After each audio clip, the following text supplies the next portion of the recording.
এই বেগুন জমিটাতে আমাদের হ্যাপি রাইস কোম্পানির কিছু আয়ুর্বেদিক প্রোডাক্ট দেওয়া হয়েছিল।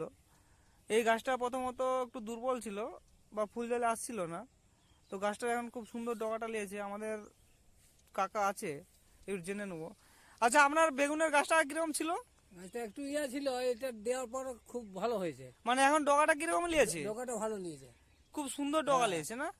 এবার যাতে করে ভালো হয়, জালি ফুলটা কিরকম আসছে? জালি ফুল ভালো এসছে, যাতে করে আরো ভালো হয় সেটার জন্য। আচ্ছা, ওই বেগুনের যে ললি পোকাটা, ললি পোকা আমাদের ওষুধটা দেওয়ার পরে কি ললি পোকাটা লাগছিল? না, লুলি পোকাটা আর লাগেনি, লুলি পোকাটা ছেড়ে গেছে। ছেড়ে গেছে। হ্যাঁ। এখন ফুল ফলটাও এখন আসছে ফুল ভালো, ফলটা, ফুলটাও হ্যাঁ, আসছে, এই যে হ্যাঁ। ফুলটা দারুণ আসছে।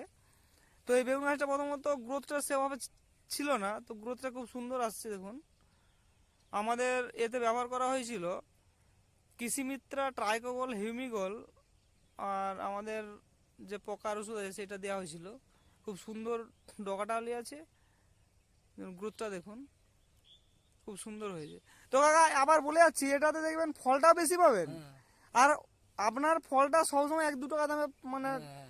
আড়তদাররা ওইটাই তো বেশি বলছি, নেবেন, যেমন কারণ ওইটা হয়। এতটাই কালার আসবে। যে কালারটা আর পোকাটা যেমন না হয়। আচ্ছা, এই আমাদের বেগুনের যে ওষুধটা রেজাল্ট পেয়েছেন, পাশাপাশি চাষিদের জন্য কি বলবেন? পাশাপাশি খুব ভালো বলবো কি দিয়েছু। যে এটা ব্যবহার করতে বলবেন। হ্যাঁ। Thank you.